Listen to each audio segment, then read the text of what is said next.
कोयले की कमी के चलते पंजाब में भी बिजली संकट बढ़ गया है।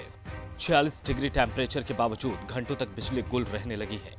न सिर्फ गांवों में बल्कि शहरों में भी बिजली के बड़े बड़े कट लग रहे हैं। भीषण गर्मी से जूझते लोगों को फिलहाल कोई राहत नहीं मिल रही है। यही वजह है कि पंजाब की आप सरकार अब विपक्ष के निशाने पर आ गई है। इसी बीच आप सरकार के बिजली मंत्री हरभजन सिंह इटियो ने बिजली संकट पर सफाई दी है। उन्होंने कहा कि पिछली चलनी सरकार इस सीजन के लिए कोई प्रबंध करके नहीं गई। पिछले 75 सालों तक पंजाब में पुरानी सरकारों ने बिजली व्यवस्था और थर्मल प्लांटों की बुरी हालत कर दी। उनके सिस्टम में कोई सुधार नहीं किया गया। हालांकि उनकी सरकार 24 घंटे बिजली के लिए कोशिश कर रही है। बड़े दुख की गल है कि 75 साल तक पंजाब में पुरानियां सरकारां ने बिजली व्यवस्था का बुरा हाल कर दिता ਅਤੇ पावर प्लांटां की बुरी हालत कर दी ਅਤੇ ਉਹਨਾਂ ਨੂੰ ਸਮੇਂ ਅਨੁਸਾਰ ਅਪਗ੍ਰੇਡ नहीं किया गया। ਸਾਡੀ ਸਰਕਾਰ ਬਣਨ ਤੋਂ ਪਹਿਲਾਂ ਜੋ ਕਾਂਗਰਸ ਸਰਕਾਰ ਸੂਬੇ ਵਿੱਚ ਚੱਲ ਰਹੀ ਸੀ ਉਹਨਾਂ ਨੇ ਇਸ ਸੀਜ਼ਨ ਦੇ ਲਈ ਕੋਈ ਤਿਆਰੀ ਨਹੀਂ ਕੀਤੀ ਸੀ, ਜਿਸ ਦੇ ਚੱਲਦਿਆਂ ਇਹ ਸਮੱਸਿਆ ਹੁਣ ਸਾਡੇ ਸਾਹਮਣੇ ਹੈ।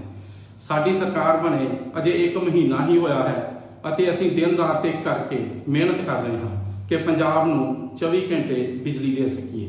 ਹੁਣ ਪਲਾਂਟਾਂ ਨੂੰ ਵੀ ਅਪਗ੍ਰੇਡ ਕਰਾਂਗੇ ਅਤੇ ਪੰਜਾਬ ਦੇ ਪਾਵਰ ਸੈਕਟਰ ਦਾ ਪੁਨਰ ਨਿਰਮਾਣ ਵੀ ਕਰਾਂਗੇ।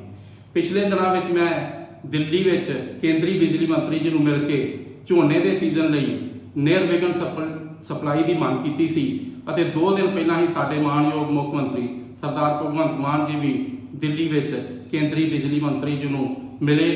ਕੇਂਦਰੀ ਬਿਜਲੀ ਮੰਤਰੀ ਜੀ ਨੇ ਉਹਨਾਂ ਨੂੰ ਭਰੋਸਾ ਦਿੱਤਾ ਸੀ ਕਿ ਪੰਜਾਬ ਦੀ ਇਸ ਸਮੱਸਿਆ ਨੂੰ ਦੇਖਦੇ ਹੋਏ ਮਦਦ ਦਿੱਤੀ ਜਾਵੇਗੀ। वहीं बिजली मंत्री हरभजन सिंह इटियो ने कहा कि पिछले साल के मुकाबले इस बार बिजली की 40% मांग बढ़ी है। ये संकट पंजाब में नहीं बल्कि पूरे देश में है। सीएम भगवंत मान पूरी स्थिति को मॉनिटर कर रहे हैं। ਵਧਦੀ ਗਰਮੀ ਦੀ ਵਜ੍ਹਾ ਕਰਕੇ ਪਿਛਲੇ ਸਾਲ ਦੇ ਮੁਕਾਬਲੇ ਬਿਜਲੀ ਦੀ ਮੰਗ ਸੂਬੇ ਵਿੱਚ 40% ਵਧੀ ਹੈ। ਬਿਜਲੀ ਦੀ ਜੋ ਸਮੱਸਿਆ ਹੈ ਉਹ ਅੱਜ ਸਿਰਫ ਪੰਜਾਬ ਵਿੱਚ ਹੀ ਨਹੀਂ ਬਲਕਿ ਪੂਰੇ ਦੇਸ਼ ਵਿੱਚ ਹੈ। 26 ਅਪ੍ਰੈਲ ਨੂੰ ਇੱਕ ਤਕਨੀਕੀ ਨੁਕਸ ਕਰਕੇ 800 ਮੈਗਾਵਾਟ ਤਲਵੰਡੀ ਸਾਬੋ ਅਤੇ ਰੋਪੜ ਥਰਮਲ ਪਲਾਂਟ ਬੰਦ ਹੋ ਗਏ ਸੀ, ਜਿਸ ਕਾਰਨ ਸੂਬੇ ਵਿੱਚ ਬਿਜਲੀ ਦੀ ਸਪਲਾਈ ਪ੍ਰਭਾਵਿਤ ਹੋਈ ਹੈ। ਮਾਨਯੋਗ ਮੁੱਖ ਮੰਤਰੀ ਸਰਦਾਰ ਭਗਵੰਤ ਮਾਨ ਲਗਾਤਾਰ ਪੂਰੀ ਸਥਿਤੀ ਨੂੰ ਮੋਨੀਟਰ ਕਰ ਰਹੇ ਹਨ ਅਤੇ ਸਾਡੀ पूरी टीम दिन रात काम कर रही है। गौरतलब है कि पंजाब में बिजली की मांग 9000 मेगावाट तक पहुंच चुकी है।